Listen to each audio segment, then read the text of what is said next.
Goodness transforms evil. Once upon a time, there lived a farmer who had a little land. His name was John, and he was an extremely kind and humble by nature.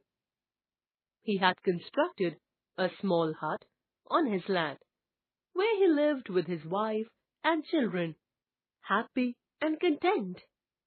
John was a very hard-working man and earned his living by selling whatever crops he could produce on his small land. John loved helping others. Whenever someone in the village fell ill or was in a dire need of anything, John was there to help him. If someone died in the village, John assisted the family members of the deceased in whatever way he could. If anyone fell sick at night, John was the first person to be called because he wouldn't waste a second before fetching the village doctor and would also help him prepare the medicines and tend to the sick. There seemed to be none who hated this man. He was loved by one and all. He went out of his way to help people. At times, he even invested his own savings to be of use to others. John always thanked God for making him capable enough to help others. He believed he served God by serving mankind. However, there was one person in that village who held great contempt for John in his heart. It was Peter, a neighbor of John, who lived in the land adjacent to his. Peter was very lazy by nature. Unlike John, he hardly put in any effort to cultivate his land. As a result, his produce was always very low, and when the harvest season arrived, he had few crops to sell. Instead of learning how John toiled to reap a rich harvest, Peter spent his time thinking of ways to harm John. He could not stand John earning a handsome profit from his farmland. It was the harvest season again. Peter, overcome with jealousy, just days before John was to reap his rich harvest, set fire to his crops stealthily at night. John was fast asleep at that time, but it was the alertness of one of his neighbors which saved much of his crops from getting perished in the deadly flames. When the flames were doused, John set out to inspect the cause of the fire. John was oblivious to Peter's animosity towards him, but the trail of the burnt crop was clear evidence pointing towards Peter as the culprit.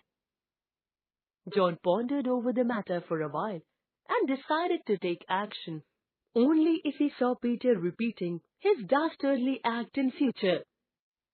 John managed to sell the rest of his crops at a decent price, but he could not make much profit, for a good part of his produce had perished in the fire. He was very sad, but did not say anything about it. He did not like burdening others with his troubles. A few days later, John was suddenly awakened at midnight by the sound of lamentations. He went out and saw a huge crowd before Peter's house. He rushed in to find that Peter's son had fallen severely ill. The people there told him that the village doctor was unable to provide a cure to his illness. All hope was lost, and it was clear that Peter's son would not survive. But John knew what he had to do. He rushed home immediately, untied his horse. He rode it to the next town that was 15 miles away and fetched a more experienced doctor who lived there. The doctor examined Peter's son thoroughly and was able to diagnose his illness correctly. He provided the exact cure for Peter's son. Within hours, the boy started feeling better and fell sound asleep, and John left with the doctor to drop him back to his town. Next morning, Peter went to John's hut and began to weep bitterly. He confessed to his sins and was surprised when John told him that he knew about it. "You knew that I had set fire to your crops, and still you fetched the doctor for my son?" asked an astonished Peter. John nodded and said, "I did what I felt was right. How could I have refrained from helping you just because you had done wrong to me?" John then stood up and embraced Peter, who had tears of repentance in his eyes. John said, "Forget about the past and begin a new life from today. I will always be there beside you. You can approach me whenever you require any help." The others who stood by them also had tears in their eyes. They were happy to see a transformed Peter. Peter now worked very hard on his land. Like John, he too helped others in times of need. Within a year, he managed to produce enough on his land to earn good profits.